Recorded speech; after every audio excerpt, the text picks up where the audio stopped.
Today's story is chapter 44 on self-reflection. Everyone makes mistakes. Whether we put our mistakes to use depends on how deeply we reflect on our actions. It is desirable to reflect until the tears come. Let me read it again. On self-reflection. Everyone makes mistakes.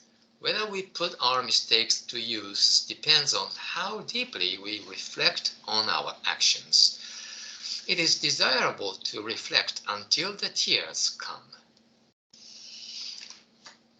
Today's story is a very short one, but the message is very deep, I think, because such deep reflection is something that's so rare and unimaginable.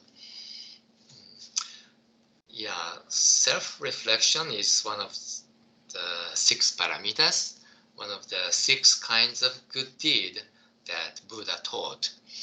So in all places and in all time, it's very important. And at the same time, it's a very difficult one. But because everyone makes mistakes, this is very, it's necessary for us to improve. One of our Buddhist phrase of the calendar says, a person who stumbles over the same stone twice is a fool. One mistake is okay, but we should learn something from our own mistakes. And making mistakes is not such shameful action because we can learn from our mistakes, and it's the only way we can improve ourselves. Yeah. So in that process, self-reflection is inevitable. Self-reflection means what caused this mistake this time? What was the real cause? What was wrong in my action and in my thinking? There must have been a thought pattern, and that kind of thought pattern has created wrong action of the body, and then it proved out wrong and it caused some problem. So the origin must have been our thought pattern, our misunderstanding or fallacy, bias, prejudice, whatever. Yeah. So going back and back, deriving backward into the origin to the root cause. This is what is required. So it's a really difficult mind experiment, or what do you call that? Analytical meditation. So this means we will find out our weakness, our flaw, and our shortcoming.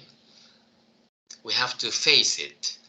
We have to be confronted. That's why it's really, really difficult. But it's a necessary process, and this self-reflection is different from self-loathing or self-flagellation. And we don't downplay our worth or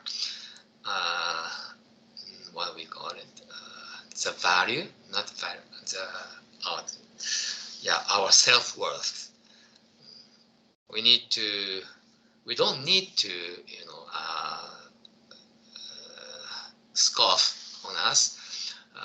we just find our flaws and improve. And this is the process all the successful people went through. You know, those athletes, professional athletes or musician or any kind of professionals in medical field or legal field. I think those people already went through such difficult time. But eventually, at the beginning, it must be difficult, but we improve and then we will enjoy that process. And then that tear will be the tears of catharsis. You know, it will eventually become tears of joy. It's not such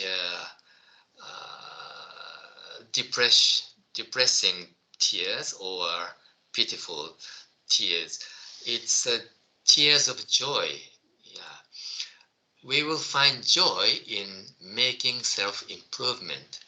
If we can, once we reach that level, afterwards it will be much easier for us. At the beginning, only at the beginning, the hurdle looks so high. Yeah, but it is the author's desire for us to reach that level. Yeah, and then we can make limitless improvement in the rest of our life.